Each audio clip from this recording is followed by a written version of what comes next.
Washing your car in winter is not something that you can necessarily do.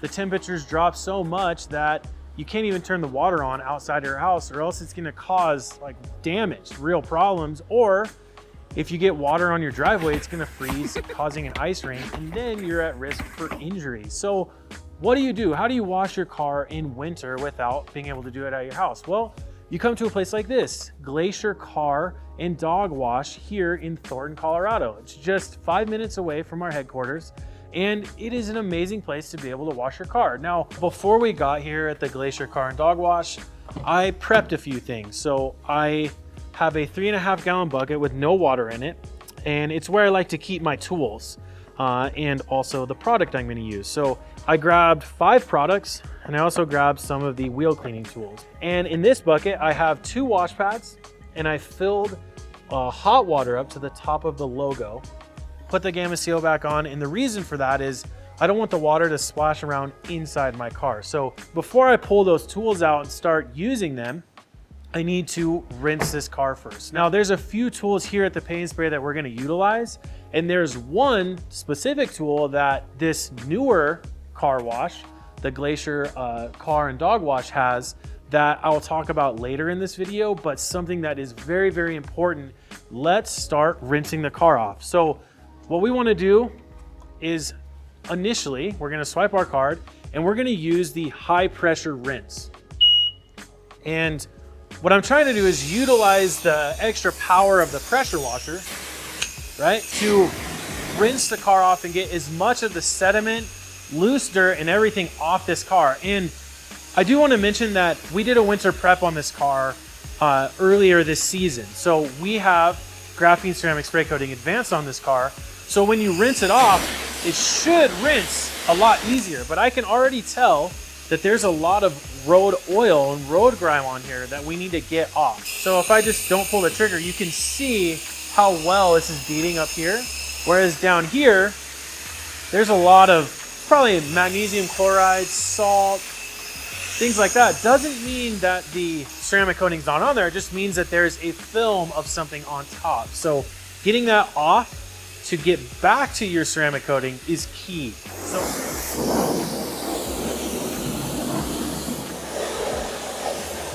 now when you're rinsing your car, or anytime you're using this pressure washer gun, make sure that the hose goes behind you, okay? I always kind of hold onto it with one hand, have it behind me, because what I can do is I can manage if it's gonna hit the car or not. Okay, so I'm gonna put this away, but I'm not gonna turn it off yet, okay? And I'm actually gonna wash the car right now. So I'm gonna take out the bucket that has the warm water in it, and I'm gonna take my car shampoo, and I'm gonna put it onto my wash pads. 2.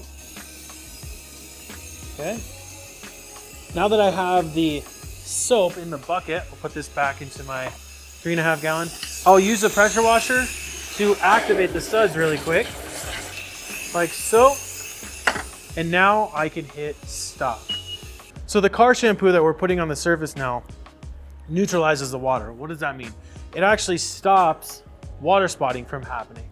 You're like, why are you gonna wash your car first? Normally you're supposed to do the wheels and tires. Well, I don't wanna be turning the pressure washer on and off, on and off, on and off.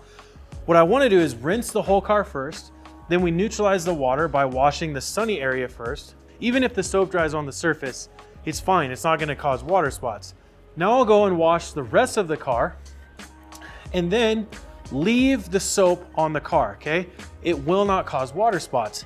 Then what I'll do is clean all 4 wheels and tires. Then when I'm done with that, we rinse the whole rest of the car and we're done. That little bit of a process alteration will also help you be more efficient, because if you're gonna do this in a wash bay like this, you wanna be efficient because you run the risk of people pulling up behind you ready to wash their car. So make sure you are being respectful. If you are gonna be using your own products, it might be a good idea to call the place you're gonna go to and clear it with them first. Make them know like what you're doing.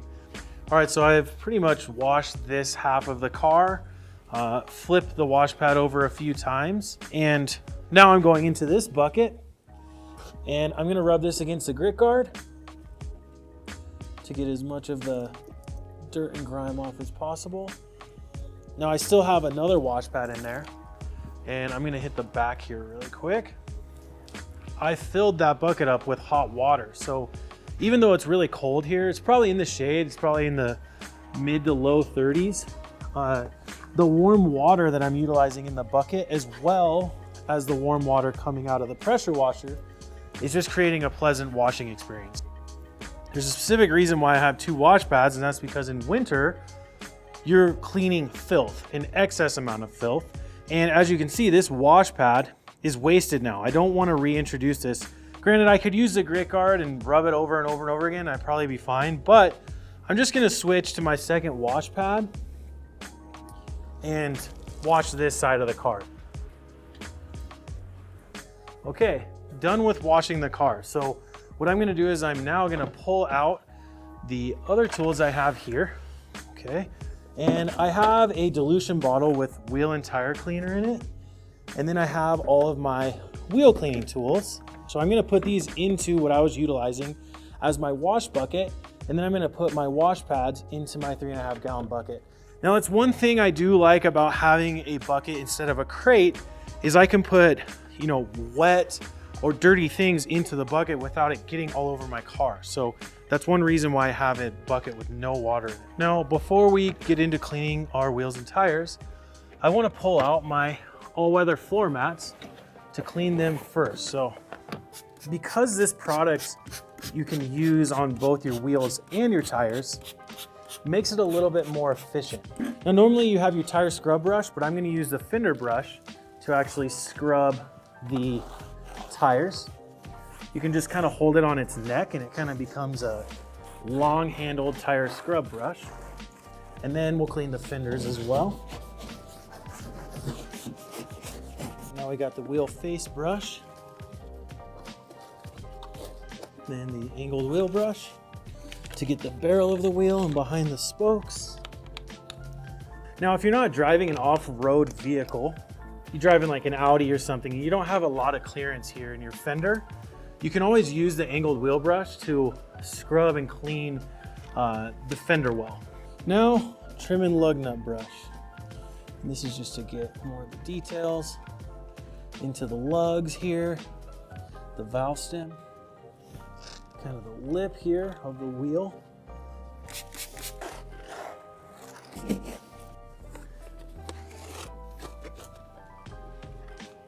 All right, so we're done cleaning the wheels and tires, the all-weather floor mats, and we had already washed the car. So now it's time to rinse the car. High quality car washes like Glacier Car and Dog Wash here in Thornton, or right off of 92nd and Huron, they have all the tools you need to do this properly, okay? So we'll use the high pressure rinse to get all of the soap, rinse off the wheels and tires and the all-weather floor mats. Then once we're done with it, I'll switch to the spot-free rinse. It's like switching to our deionizer. Rinse it off so we get all the hard water off. And then we're gonna use a tool that they have here, most places don't have this tool, to help dry our car. Something that I'm noticing on the side of the car here is that a lot of the beading is starting to be reinstated again from washing the car. You can see kind of from this line right where the door handle is down, it was pretty flat from road grime and probably surface oils. And I can tell that I started getting some of it off here, but there's still a film on the car that the car shampoo that we use today wouldn't get off. The next time I come here during my winter wash, I will absolutely have graphene shampoo with me. The reason for that is graphene shampoo has a little bit of a degreaser in it, and it will help remove this film that's on the bottom section of the car. Okay, so did the high pressure rinse to get all the stuff off, and now I'm gonna hit spot-free rinse. Now we're utilizing filtered water to try to get off the hard water from the high pressure rinse. Okay, because realistically, I'm not just gonna stand here and dry the car inside the bay, all right? I'm gonna pull this out so the next person can come through. But I wanna be able to give myself a little bit of peace of mind a little bit of extra time to be able to dry the car and not worry about hard water spots.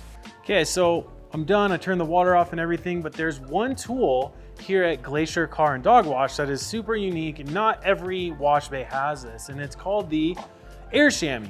Realistically, what it is a air cannon here, and now I can get all the water out of the nooks and crannies. And you know, on this car being graphene ceramic spray coated, I can get a lot of the water off of the car, so then when I pull it out of the bay, it's much easier to dry, a lot easier to use CS3 and make the car look amazing. If you're looking for a car wash, if the newer ones have this tool. If you do live close to the car wash that you utilize, let's say within a mile, you can always take your car back home, pull it into the garage, and use your air cannon there at home and dry it, okay? But make sure that when you're doing that, the ground and everything is still not wet and sloppy, okay? You don't wanna do all this work cleaning your car, take it and get it dirty again. So if you can get home, use your air cannon and do it effectively in a garage, great. If not, utilize something like this at the car wash to get the excess amount of water off and the water out of the nooks and crannies to then make your drying process much easier. Okay, as you can see, the truck is nice and clean now. So now what we're gonna do is all the areas that still have sitting water on the car, we're gonna go over and dry it with the CS3 and the borderless gray towels. Now, the cool thing about CS3 is it serves kind of three purposes. It's gonna not only help clean, so it sort of acts as a waterless wash, so high lubrication. So if there's any dirt or grime we missed, I'm okay with it. We're gonna be able to clean it off without scratching. And then it's going to shine, okay? So it kind of has that detail spray shine enhancement in there. And then it's going to protect, lastly, okay? So it has silica or SiO2 in this product. And what not only is it going to do is help clean and make it shiny, but it's going to boost that ceramic coating that we have on here already. So it's doing more things than just get it dry, okay? We're adding value by putting the silica on there, and we're adding value by adding shine. I mean, look at this car, it looks amazing. So lastly, what I would do is put on your favorite tire dressing. So whether it's graphene VRT to give it that matte look, or graphene tire dressing, you know, to give it a little bit dark, rich, a little bit shiny look, or tire shine, really give it that shine on those tires. Pick whatever dressing suits you the best, and your car is gonna look amazing. Now look, if you're someone that has never done winter washing, try this process and you will understand the benefit that it gives you and your vehicle, okay? Make sure you subscribe to our YouTube channel for more videos like this. Thank you for watching, and we hope that your car comes out just as good as this one.